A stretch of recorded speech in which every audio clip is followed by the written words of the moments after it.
Hello, welcome to Lady Fifi's Chest of Stories. Now quickly, let's start with the second part of Odyssey. The Iliad and the Odyssey are two epic poems written by the Greek poet Homer. He wrote them in the 8th century BC. The Iliad is about the Trojan War and the Odyssey is about their journey back home after the war. Why is the Odyssey still popular? Because it's a timeless and fast-paced tale which features the Greek hero Odysseus on a seafaring adventure traveling through exotic lands, enduring terrible storms and horrifying monsters. All of this is set against a thrilling supernatural atmosphere where gods move around in humble disguises, sometimes to help humans and sometimes to traumatize them. Zeus was hell-bent, or rather heaven-bent, on torturing Odysseus. Everything that could go wrong did indeed go wrong on this journey. And now add to the drama, Poseidon, the god of the sea, was out for revenge. Last week we spoke about 3 adventures with the Cyclones, the Lotus Eaters and the Cyclops Polyphemus. Today we will talk about another 4 adventures. Oh, there are many, many more, and all as exciting and thrilling. Again, after sailing for a few days, Odysseus and his men came upon the island of Aeolia. It was the home of Aeolus, the god of the winds. Having heard of Odysseus' troubles, travels and winning of the Trojan War, Aeolus was quite impressed with him. As a gift, he gave him a bag and said, "In this I've packed all the evil winds that keep blowing you off course at sea.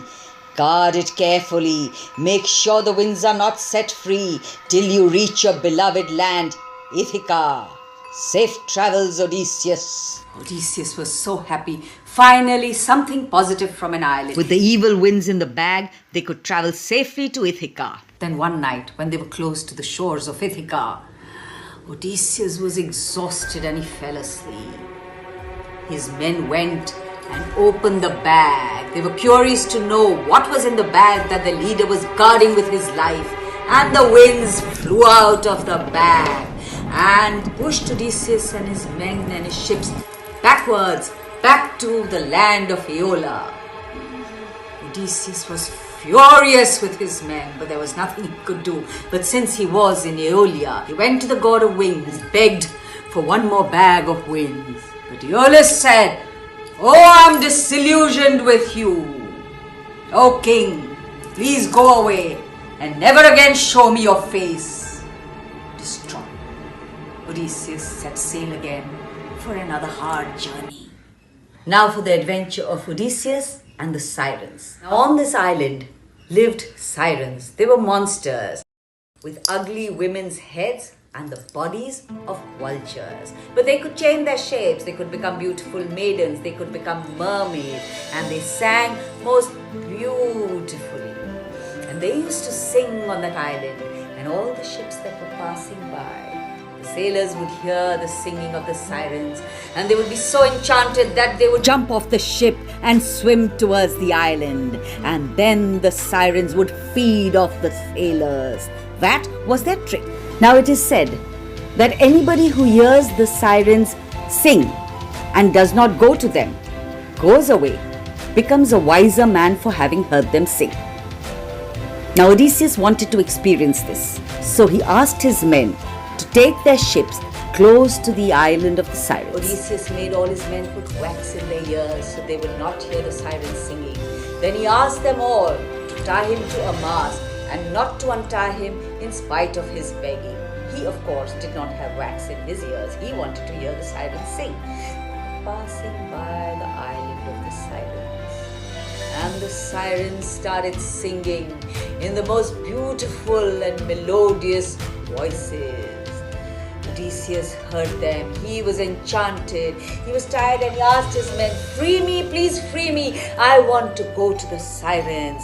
Please free me, I beg you. I cancel my order. I command you to free me." But his men paid no heed to him because they knew they were not supposed to untie him. As they passed the waters, Odysseus heard the sirens sing, but he didn't go to them. And he turned out to be a wiser man, having heard the sirens sing, but not having gone to them. Though there was one man who really wanted to hear the sirens sing. So quietly, without anybody knowing, he had taken the wax out of his ears. And when they were passing the islands, he too heard the sirens sing. But because he was not tied, He jumped off board and swam toward the island, and the sirens gobbled him up. Now for the third adventure. Out of the darkness, in a distance, an island was rising. It was Telepilis, an island with natural defenses in the form of cliffs all around it, with just one small narrow passage going in.